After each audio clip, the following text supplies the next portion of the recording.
Revnerd. Hello and welcome back to another episode of Revnerd. We're going to be going on a different area today. We're going to be looking at how to make basic images. Images serve as the backdrop for a lot of stuff that we do in church. When we're going to project anything, we're going to do anything, we need some sort of image that we're going to project.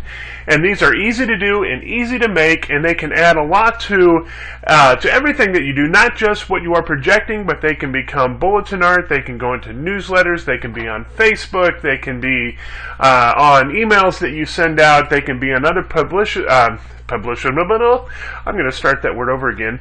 They can be on other promotional materials you put together. If you can create basic images, you can do a lot to enhance what you're doing, and it's not that hard to do, but you just kind of need to know where to go and where to begin that process. And so that's where we're going to go today, just kind of the basic beginning of what to do and how to put an image together and where to go to find stuff. Later on, I'll have other videos that will talk about some more advanced features and different things that you can do. But right now, what I'm going to show you today, you can do a lot of stuff, and you can make lots of great looking things. So we're going to get started now, and as always, when you get started, there's some things to look at. Don't fear experimenting. This is probably one of the biggest keys to doing anything with technology, but especially with images, is, try stuff out, fiddle with stuff, find, look at different ways you can do things. You will be amazed at what you can come up with, and sometimes, and you're fiddling around and you're experimenting, you will come up with something even better than what you had planned on. So don't fear experimenting. As a caveat to that, save often, save a lot. You want to be able to, especially if you are new at this, you want to be able to keep track of where you've been, so that if you don't like something, you can easily get back to it. So save a lot, even if you just, you save with different file names and you add a -1 or a -2 or a -3 at the end of the file name. That way you can keep track of everything that you've got, but you also have got different points along the way of where you've been and what you've done. So try it out. Don't be afraid of it. It can be a lot of fun. You can do lots of crazy things. Second thing is plan your layers. Now, in order to plan your layers, you've got to know what a layer is. A layer is just like you would think of layers on a cake. You're stacking one thing on top of another. With images, you are stacking images or text or blocks of text or other things on top of another to produce a full graphic, a full image, a full picture. The example I'm going to show you today is going to have kind of 3 layers to it. You're going to have the basic background text. Once you get that put in place, that becomes your canvas that you're going to work on. And so once you've got that, then you're going to put stuff on top of that. I'm going to put another image on there, and then I'm going to put some text on there. And we're just kind of layering all of those things on. Now, layers are important because you can work with layers individually. You don't have to worry about what you're doing to the whole image. You can work with a specific layer and do things to it that you aren't doing to everything else. So, plan your layers, figure out kind of what you need to have on there, what you're going to go with. And that will help you out as you are making your first images. And then find your image. What is it that you're going to do? What are you going to use as your background or other pieces of that? One thing you should know here is that you don't need to recreate the wheel. There are some great websites out there that will help you do this kind of work in finding your background images. So you don't have to do it on your own, because quite frankly, unless you are artistically inclined, which I am not, trying to do all of this on your own is time consuming, and it's not near as good as looking at some of the stuff that other people have already put together. So just real quick, let's look at a couple of those places where you can find images. And so we're going to go here to this one. This is the one I use most often. This is Google Images, images.google.com, and in the blog post there will be links to all the websites I'm going to show you today that you can follow. This is great. You can type in what you're searching for here, and it will come up with images. I'm Methodist, so I'm going to search cross and flame. Got that on there, and voila! As soon as it goes, my computer's being slow. There we go. You have Lots of different images that you can use for that. Up here you have related searches that are based on your main search term that you can do. Something that I like to do when I see stuff up here that interests me, I don't want to lose this main search that I've done, but I can right click on that. Brings me up with some other options, and I'm going to go open link in new tab. That way I have my main search here, but now I also have another search that I've done just from previously. It opens things up. Basically, it lets you kind of be able to kind of keep track of where you are and what you're doing, and you don't lose stuff maybe that you want to keep a hold of. All right, so we're going to come back here. Another trick to show you is when you see them on here, one of your questions is probably going to be, well, now that I see it, what do I do with it? So go ahead and click on an image. So let's say I want to keep this image, and so I'm going to take that and I'm going to now right click on that again, and you're going to see options depending on what internet browser you're using, either Internet Explorer, Chrome, or Firefox, or God forbid you're using something else. If you aren't using one of those three, I don't know what you're doing. And you're going to want to go copy image, or save image as, or save image, or they'll have something along those lines. And I'm going to say copy image, and it'll bring me up a box that says, well, it will here in a second. Well, it says, let's try that again. Wait, that's copy. There it is, save image as. Don't mind me, I don't know what I'm talking about sometimes. You can say copy image, and then you can take it directly, and if you're working on a Word document or something, you can paste it directly into another document. In this case, I just want to save it. I'm sorry. You'll notice that sometimes I get ahead of myself. Click on Save Image. It'll bring you up a dialog box here. I'm going to take it to my main clip art folder, and Cross and Flame, call this one modern. Just so I can keep this distinct from my other Cross and Flames that I have in that folder. Click Enter. Now I have that. Now I have that image on my saved on my computer, and it's good. And you can do this for any sorts of things. Pentecost is coming up, and so we can do Pentecost. Comes up with all sorts of great fun stuff. This is one. Another service you can use is Bing Images. I don't use this very often, but it's another good one to use. Bing.com/images, and then could do Cross and Flame again. Oops, and I can't type, but that's okay. It knows that I didn't mean that. You have all this other stuff comes up. Again, you have more search options up here. Now, both Google Images and Bing, you have this place you can go license or copyright, where you can search for different. You can filter your search results based on if it's in the public domain, free to share and use, free to share and use commercially. We'll click on that. It'll show you different things that come up. All that has to do with is copyright and intellectual property types of stuff. And there'll be another post that I'll be putting together down the road that's going to cover that. But for now, for stuff you're doing in-house and locally, you're okay probably. Whatever you can find out there, you're okay to go ahead and use. Just be aware that at some point you're going to need to look more into the copyright and intellectual property stuff. Make sure you aren't stepping on too many toes. Alright, so that's where you're going to go, and you're going to find those images that you want to use. Now we're going to go back to here. So we found our image we're going to use, and now I'm going to show you kind of what we need to do in order to make a new image. First thing you're going to do is start by making your background. And for this, you're going to want to make sure that, one, you're using the right ratio. Now you're saying ratio. What do ratios have to do with making images? Well, they're kind of important. For this, you need to know two different ratios. There's 4:3 and 16:9. 4:3 is the standard format. It's what you're used to seeing all over the place. It looks kind of like a square. It's like the old square TVs. That is what is normally projected. And you'll look at it and say, oh, it's a square. It's not really a square. It's close. It gives the appearance of being square-like. It's not quite a square, but it's a 4:3 ratio, meaning for every 4 inches horizontally you go 3 inches vertically. And that's typically you'll see sizes in pixels. Pixels drive me nuts because I don't know how big a pixel is.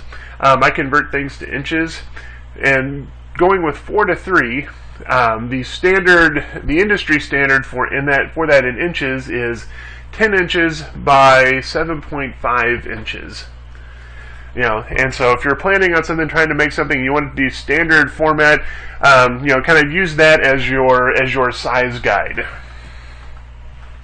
And so that's the standard. That's what you're going to use most of the time. In fact, I recommend using that all the time unless you absolutely have to use widescreen. I don't like using widescreen for projecting stuff because it doesn't give you as much flexibility, and there's not as much vertical space. You have more horizontal space than you really need, and you don't have enough vertical space. And so, for stuff in worship in church, I would much rather use standard format. Sometimes you can't get away from that. You need the widescreen format. That's the 16 to 9. Again, that's 16 horizontal by 9 vertical units, whatever unit you want to put in there. So sometimes you'll have to use widescreen, but don't do it unless you absolutely have to. So 1, make sure you're using the right ratio. 2, PowerPoint is great for this. The default slide size in PowerPoint is a 4 to 3 ratio. Meaning that if you put something together in PowerPoint and it fits on a slide, that it's going to project nicely just the way it is right there. That's what you want. If you can swing that, you're in good shape. That's why PowerPoint for making images for projection is great, because it takes all of our guesswork out. You don't have to worry about, am I using the right proportion or the right ratio or any of that stuff. Just go, it fits on the slide, it looks good on the slide, that's what it's going to look like when I project it.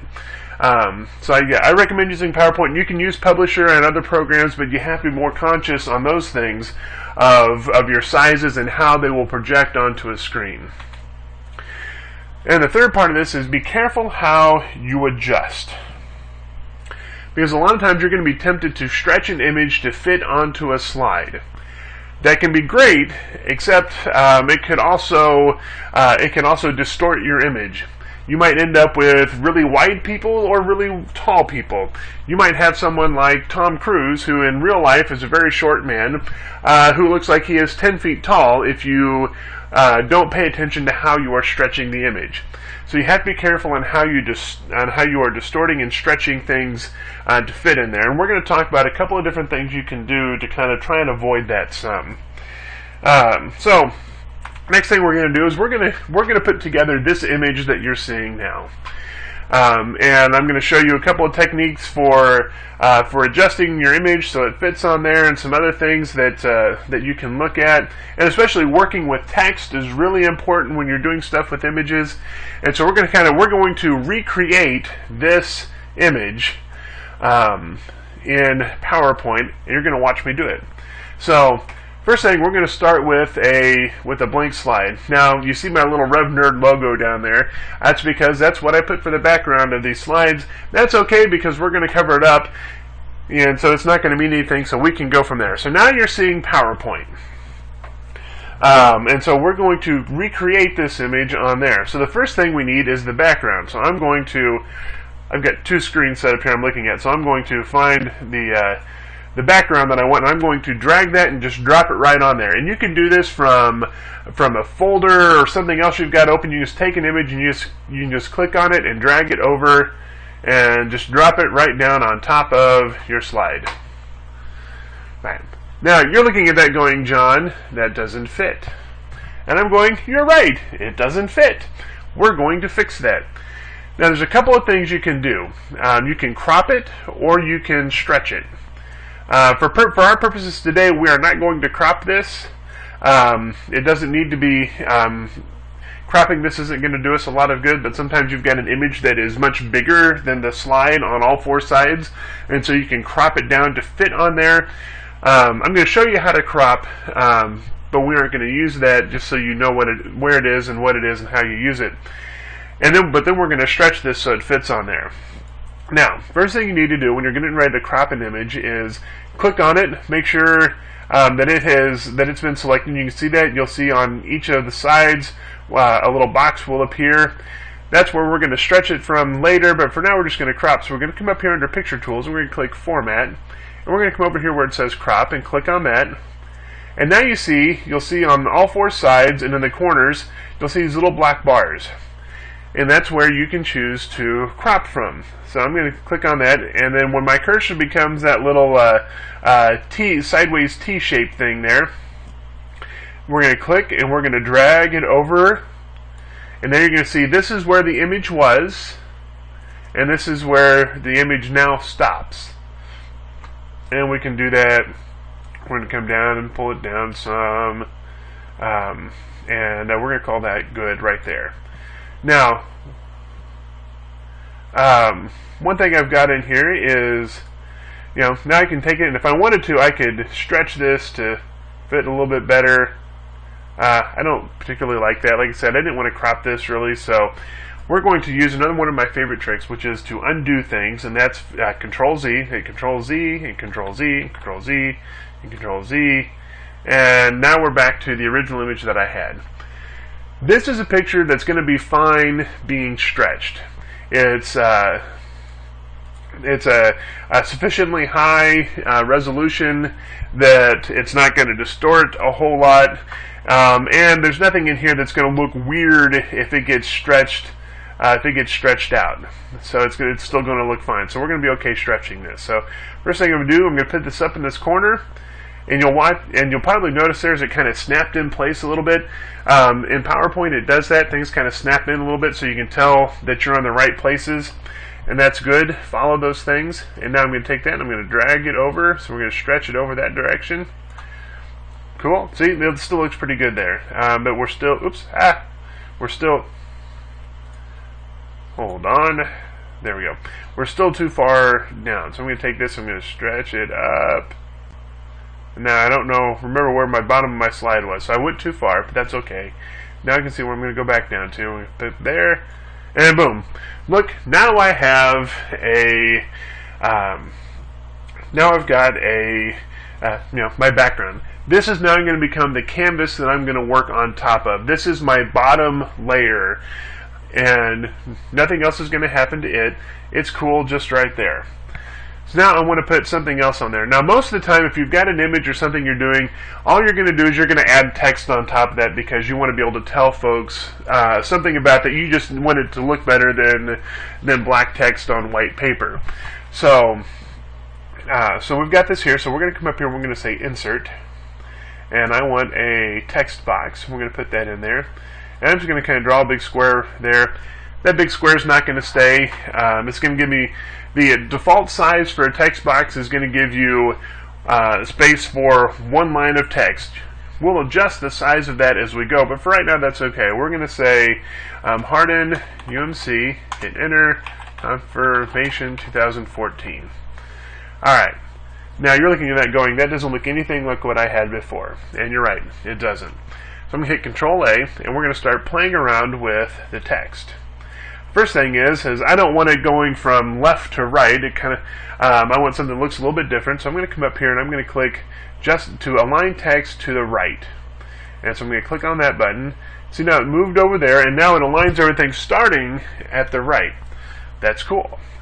Now the other thing I need is a bigger text size. So we're going to jump that up to, let's get it up to, let's leave it at 60 and see what we get. I'm going to stretch that out. Alright, and we're going to kind of pull that down. Now you can see over here that this doesn't quite yet look like what we had before. And so we've still got to do some playing. And text is something that you want it to kind of stand out on its background most of the time. Sometimes you're going to kind of want your text to blend in a little bit more to the background. Most of the time you're going to want it to be able to easily distinguish between background and text. You don't want this to be gaudy, but you want it to stand out, and so there are ways of doing that. One of the quickest and easiest ones is to just bold it, and so the keyboard command for that is Control B, makes it bold, or you'll see up here little B you can click on, and see it stands out a little bit more there now. Another great trick that you can use, I'm going to hit Control A again, is that when you're working with text, is you can add an outline to your text. Adding outlines to your text gives you some distinction, sets it off. You can play with that with outlines or shadows or any of those things that kind of that bring your text out but don't take away from the image that you're making. And so we want to do that. We want to try and find that. For that, you're going to come over here. You're going to spend some time over on this Word Art Styles section. Now, you have some predefined ways here you can look at, and all you have to do is just hover your mouse on them, and you can see as they're changing as I drag my mouse across them. I'm not really a big fan of any of these. They just aren't what I'm looking for here. But, there's some fun stuff there that you can play with. What we want is over here. You have text fill, that's your text color. Ours is black. Now the outline is going to be what is going on the outside, outlining each of those letters. So just so you can see what it is, we're going to do white first.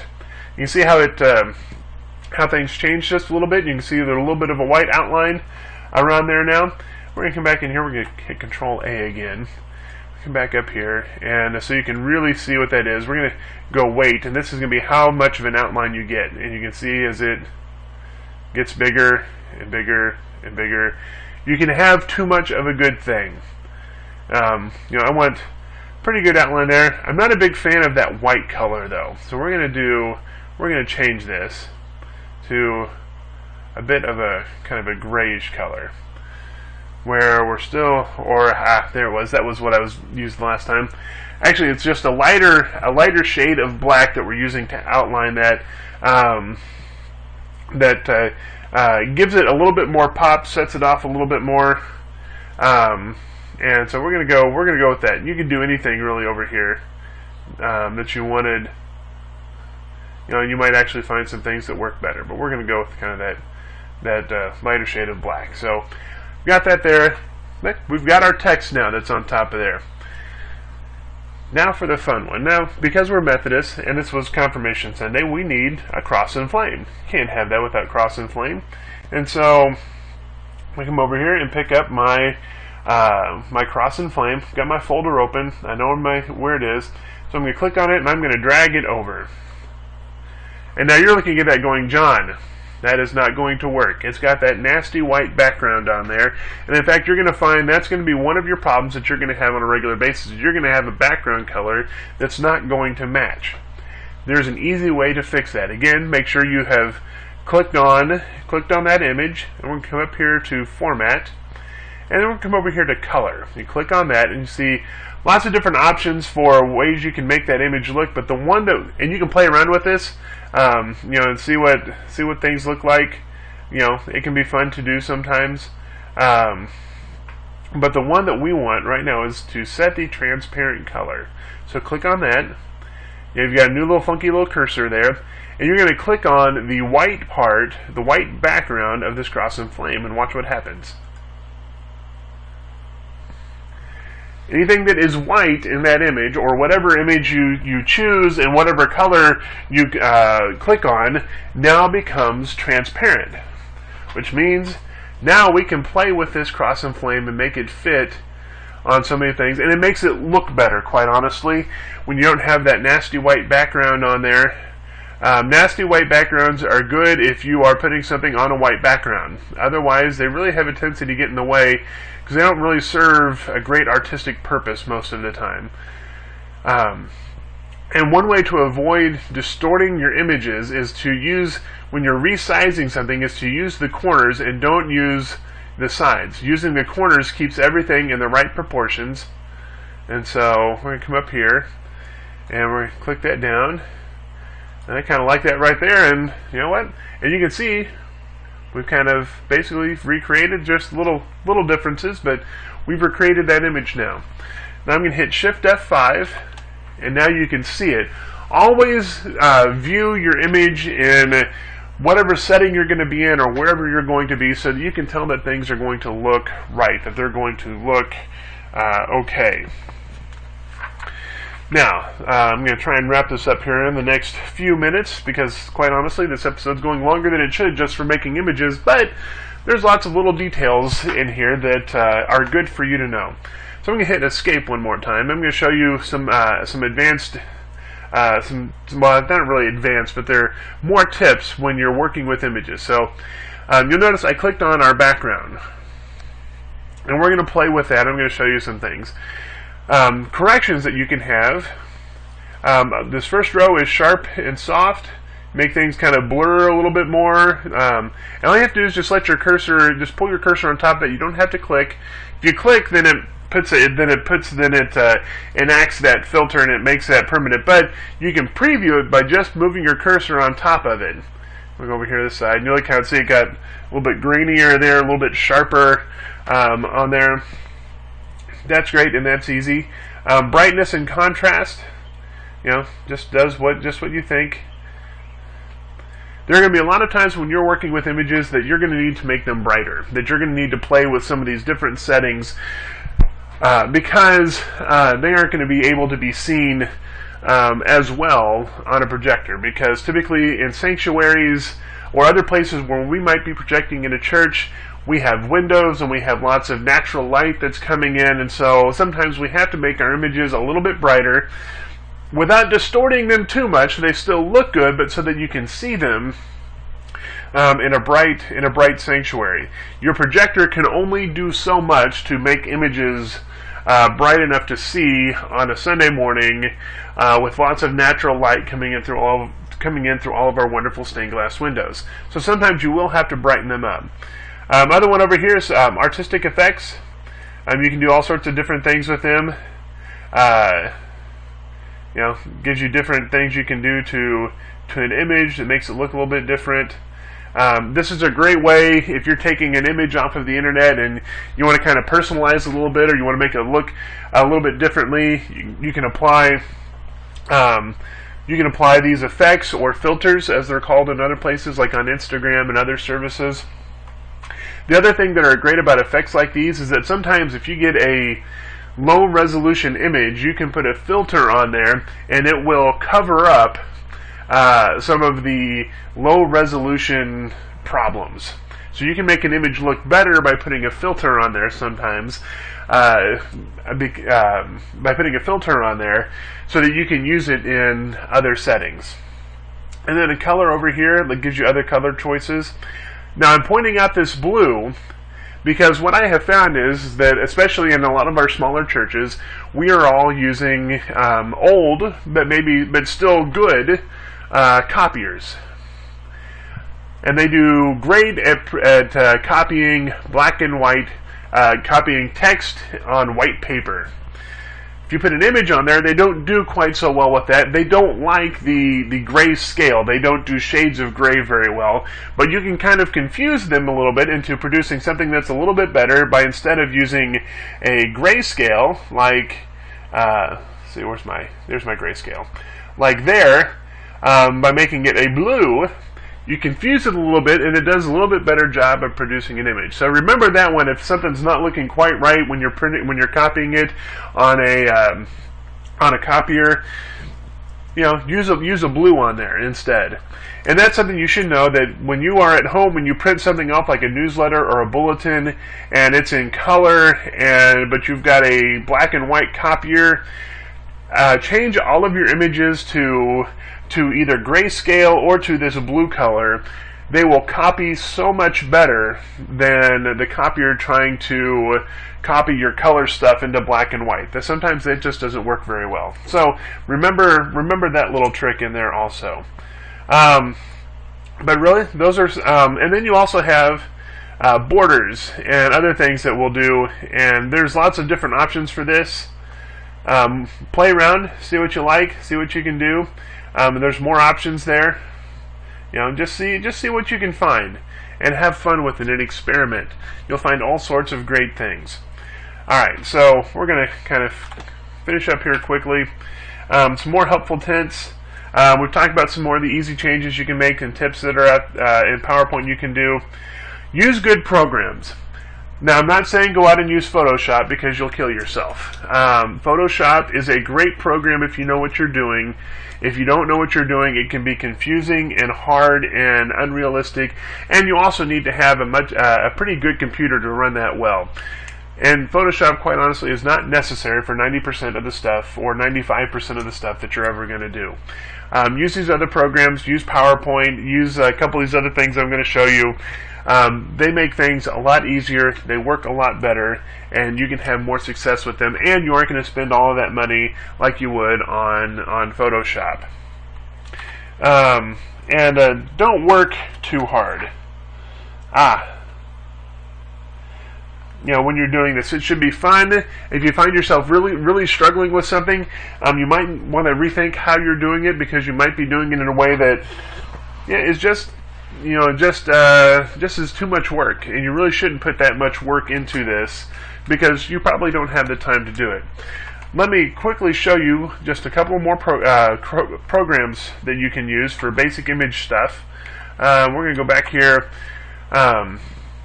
This is Pixlr. Again, I'll have the links for this in the blog post. You just upload an image to here, and it gives you lots of different options for doing and playing around and doing things with there. It's not as hard to use as Photoshop, but it gives you some more advanced features that you can use. So it's great like that. PicMonkey is another good one, and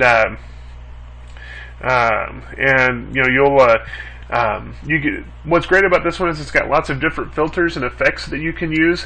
Now, keep in mind that on this one, though, some of they have premium effects that you can use. But if you use those and you aren't subscribing to their service, you're going to have a little PicMonkey watermark that's going to appear on any of the images you put together through there. So just be aware of that. But those are a couple of good ones. I also want to mention one more. Which is not for your laptop, but is actually for your phone or your tablet. This is a little program called Handy Photo.